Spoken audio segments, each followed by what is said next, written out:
everyone. For those of you who don't know me, my name is Shirley Coverdale. I am the First Lady of the First Baptist Church. I am also a Lion board member, and I have been working very closely with Linda Hobson, talking to many agency officials and public electeds and people from the community about what is our problem, and I want to emphasize that this morning.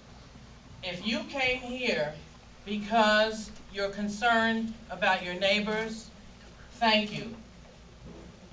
If you came here because it struck you that people on Horton Avenue were suffering, I thank you. But let me correct you. You need to be here because you have a vested interest. Each and every one of you in this room has a vested interest and is part of what is going on. This is not my problem. It is not Horton Avenue's problem. It is not Riverhead's problem. It is our problem. Now, I am one of the privileged few who has about 4 minutes to say what I have to say, so let me move on.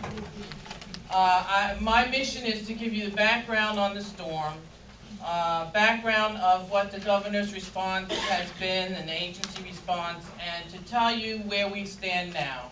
Following which, we are going to call on Legislator Ed Romaine to make remarks for Ed 2 minutes. Okay, so hopefully 6 minutes from now, we're going to be moving on to the next thing, and we will hear back again from Linda Hobson. That's how we're going to proceed. Okay, that wasn't in my time, guys. Okay. All right. Here's the background. In March, Long Island was hit by 2 devastating nor'easters. The first one occurred about March 13th through 15th. It got a lot of media attention. It slammed into both Nassau and Suffolk County. It felled many trees. It knocked down power lines. It made a lot of people inconvenienced, and therefore it got attention because it caused a lot of property damage. Now, far less attention was given to the fact that that storm was part of a weather pattern that set the stage for the second event, which occurred on March 29th through March 31st. No one paid much attention to the fact that the first storm absolutely saturated the ground and caused our water table to rise. The second storm wreaked havoc to an area that cut across Suffolk County and parts of at least 3 New England states. And you can see it right here. Some of the press has this map. We are right in this area of the highest rainfall, so that is undeniable. That data comes from our National Weather Service, and I didn't make this up. Some people thought when they saw the term cyclone in some of my writing that I invented that. That was stated by Richard H. Grum of the National Weather Service, so let's give credit where credit is due. We were hit by a cyclone, okay? Now, the New England states got federal disaster designation for that latter storm. We did not. What happened on the very day that the second nor'easter began, the very day that it started raining, Governor Patterson submitted his paperwork. The ink, just recently dried. He submitted his request to the president for designating Suffolk and Nassau as federal disaster areas eligible for FEMA aid for the first storm and for public assistance, not individual assistance. In April, that request was granted by President Obama. In the days immediately following the second storm, and I mean immediately, within days, the FEMA teams were out here and preliminary damage assessments were made.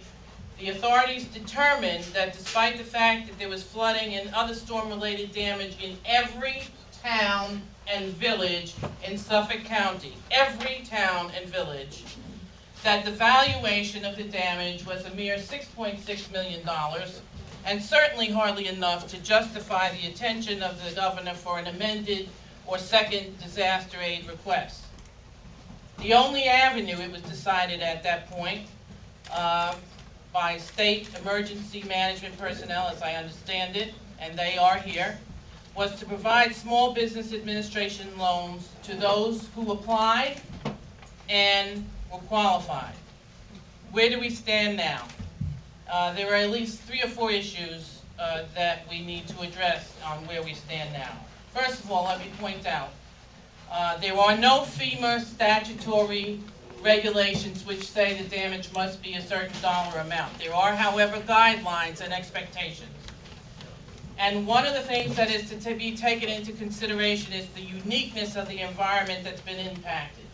We live on an island, folks, very unique environment, where we have to maintain a very delicate balance. The March storms upset that balance. I know everyone in here drinks water. Water is one of the most fundamental and important elements known to humankind. And water is the lifeblood of Long Island. Many of the victims didn't know they bought waterfront property. We drink the water, our children play in it, we take showers in it, we swim in it, and we expect our beaches and our lakes to be pristine because our economy depends on it. Our agriculture is nurtured by water and affects the food you eat. We have a sports fishing and a reel fishing industry which is already endangered. Our shellfish industry is dying off. This is not news to anyone.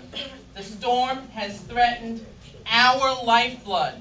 Our groundwater is contaminated. It now contains pesticides, including oil, fertilizers, other carcinogens, and I'm sorry, but I must be graphic, septic waste, including fecal matter.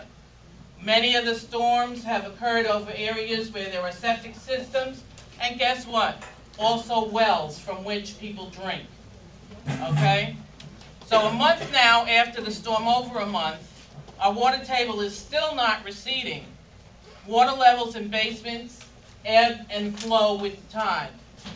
There are people who are reporting 4.5, 6 feet of water still in their basements.